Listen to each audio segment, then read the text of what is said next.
One of the most important aspects in the manufacturing of household products is the packaging. If we were offered this green liquid in our shop, we wouldn't really know what to do with it.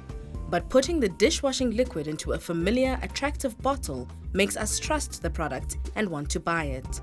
Our dishwashing liquid is mixed in a large chemical factory such as this one at Unilever. Once it is ready, it is put into huge storage tanks. From here, it is piped into the packaging hall where the packaging machine operator works with the machines that fill, close and label the containers. A bottle loader loads empty bottles into a container that also feeds them into the packaging hall. Before the machine that fills the bottles can start up, the packaging machine operator checks that all the parts of the packaging machine are clean and in good working order. The area around the machine must also be safe. Next, he will set the packaging line in motion. There are machine operators at various stations who carefully monitor the process.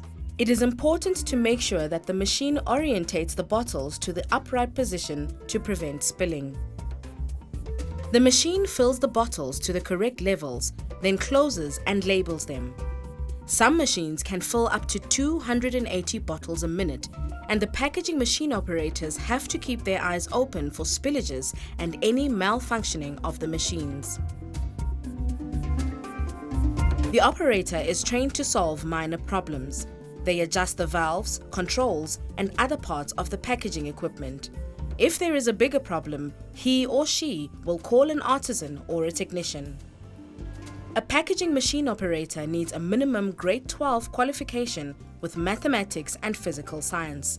They learn on the job and are trained about the machine they are working on.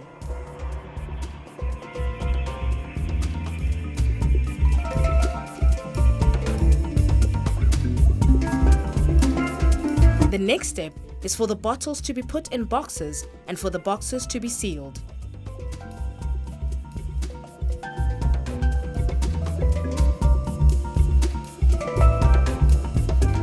Mostly, this is done by machine, but the machine operator does need a certain level of fitness and physical strength to lift the boxes. Next, the boxes are arranged by a palletizer and taken to a storeroom. Here, they are wrapped together with plastic.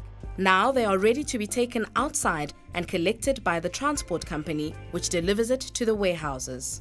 Finally, our familiar product arrives at the shops and we can buy it.